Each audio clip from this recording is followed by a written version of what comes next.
Hi అండి అందరికీ. Paya curry, మేక కాళ్ళ కర్రీ అండి.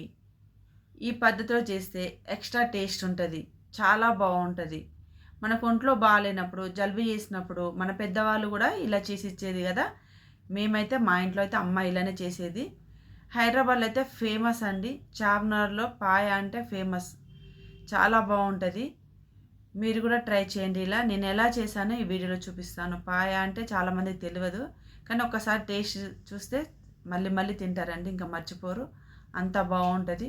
ఇంకా లేట్ చేయకుండా వీడియోలోకి వెళ్దామా. నేను ఎలా చేశానో ఈ వీడియోలో చెప్తాను. ఒక బౌల్లోకి ఇలా మేక కాళ్ళని తీసుకున్నాను.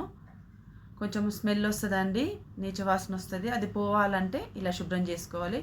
1 టేబుల్ స్పూన్ పసుపు వేసుకున్నాను. 1 టేబుల్ స్పూన్ సాల్ట్ వేసుకున్నాను. కొద్దిగా వాటర్ వేసుకొని ఇలా కలుపుకోవాలండి. మనకు నీచు వాసన పోవాలంటే ఇక్కడ ప్రతి ముక్కకు ఈ పసుపు సాల్ట్ ఇలా పట్టించి క్లీన్ చేసుకుంటే అప్పుడు మనకు స్మెల్ అనేది రాదండి. ఇలా మొత్తం పట్టించినాక ఒక 5 నిమిషాలు అలా వదిలేయాలి. ఇలా వదిలేసినాక తర్వాత ఒక 5-6 సార్లు శుభ్రం చేసుకొని కడుక్కోవాలండి. చూడండి, ఇక్కడ నేను శుభ్రం చేసుకున్నాను కదా, ఎంత చక్కగా వచ్చిందో. ఇప్పుడు ఈ కర్రీలోకి మసాలా ప్రిపేర్ చేసుకోవాలి. ఒక మిక్సీ జార్ తీసుకొని ఒక 4-5 లవంగాలు తీసుకున్నాను. ఒక 2 ఇలాచి తీసుకున్నాను. ఒక 2 దాల్చిన చెక్క తీసుకున్నానండి. ఒక బిర్యానీ ఆకు తీసుకున్నాను. ఒక 3 టేబుల్ స్పూన్ల ధనియాలు తీసుకున్నాను. ఇలా కచ్చాపచ్చాగా మిక్స్ చేసుకోవాలండి.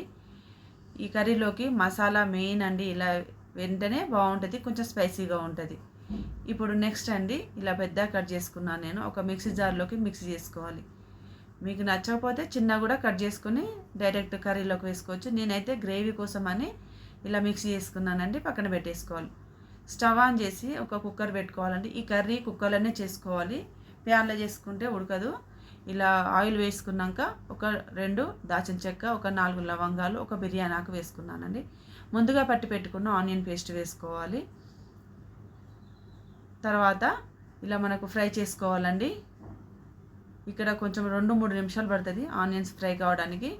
నెక్స్ట్ అండి, ఒక 1/2 టేబుల్ స్పూన్ పసుపు వేసుకున్నాను. ఫ్రెష్గా దంచుకున్న అల్లం వెల్లుల్లి పేస్ట్ వేసుకోవాలి. అల్లం వెల్లుల్లి పేస్ట్ వేయగానే మంచి సువాసన వస్తుంది.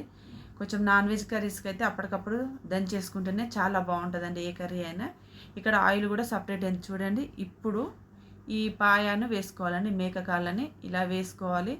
వేసుకున్నాక ఒకసారి కలుపుకొని ఒక 3-4 నిమిషాలు కుక్ చేసుకోవాలండి. మనకు ఆయిల్ అనేది వాటికి పట్టి మంచిగా ఫ్రై అయితేనే మనకు స్మెల్ అనేది రాదండి. మరొకసారి చెక్ చేసుకోవాలి. ఒక 4 నిమిషాల తర్వాత ఇక్కడ ఫ్రై అయిపోయింది కదా, చెక్ చేసుకోవాలి. ఇప్పుడు కారం వేసుకోవాలండి. నేనైతే ఒక 3 టేబుల్ స్పూన్ కారం తీసుకున్నాను. ముందే మనం మసాలా వేసుకున్నాం, మళ్ళీ పోపులో కూడా వేసుకున్నాం కదా, చెక్ చేసుకోవాలి. కొంచెం ఈ కర్రీలోకి స్పైసీగా ఉంటేనే బాగుంటుంది. ఇలా కారం వేసుకున్నాక మరొకసారి కలిపి ఒక 2-3 నిమిషాలు మళ్ళీ కుక్ చేసుకోవాలండి. అంటే మూత పెట్టి కాదు, జస్ట్ అలా ఆయిల్లో ఫ్రై చేసుకోవాలి. ఇక్కడ ఫ్రై అయిపోయింది కదా, మాడినట్టు అవుతుందండి. మధ్య మధ్యలో చెక్ చేసుకోవాలి. ఇప్పుడు వాటర్ వేసుకోవాలండి. నేనైతే ఒక 1/2 లీటర్ కంటే కొంచెం ఎక్కువనే వేసుకున్నాను. ఈ కర్రీ సూప్గా ఉంటేనే బాగుంటుందండి.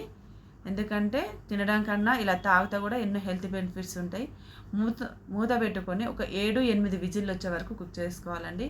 ఇక్కడ 8 విజిల్లు వచ్చిందండి. నేను మూత తీసాను. ఇక్కడ కుక్ అయిపోయింది. ఇప్పుడు మనం ముందుగా మసాలా ప్రిపేర్ చేసుకున్నాం కదా, మసాలా వేసుకోవాలి. ఎండు కొబ్బరి కూడా వేసుకున్నానండి.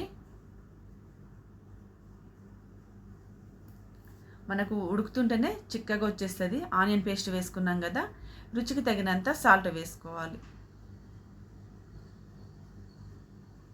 కుక్కర్లో వేస్తేనే మనకు ఈజీ అయిపోద్దండి. చివరిలో కొత్తిమీర వేసుకోవాలండి. చూడండి, మన కర్రీ కూడా ఇలా ఉంటే సరిపోద్దండి. కొంచెం లిక్విడ్గా ఉంటేనే బాగుంటుంది. ఇప్పుడు మనకు చూడండి, ఇక్కడ కనిపిస్తుంది కదా, ఆయిల్ కూడా పైకి వచ్చేసింది కదా, స్టవ్ ఆఫ్ చేసేసుకోవాలి. ఒక బౌల్లోకి సర్వ్ చేసుకుందాం. చూడండి, ఎంతో హెల్తీ బెనిఫిట్స్ ఉన్న ఈ పాయా కర్రీ చాలా చాలా బాగుంటుంది. ఘాటుగా తింటే కూడా సూపర్గా ఉంటుందండి. నేనైతే కొంచెం స్పైసీ ఎక్కువనే వేసాను. స్పైసీ తక్కువ తినే వాళ్ళైతే తక్కువ వేసుకోవచ్చు. చాలా బాగుంటుందండి. మీరు కూడా ట్రై చేయండి. ఎన్నో హెల్త్ బెనిఫిట్స్ ఉంటాయి పాయా కర్రీ. ఈ వీడియో మీకు నచ్చిందా అండి? నచ్చితే సబ్స్క్రైబ్ చేసుకోండి, లైక్ చేయండి. థ్యాంక్ యూ అండి అందరికీ.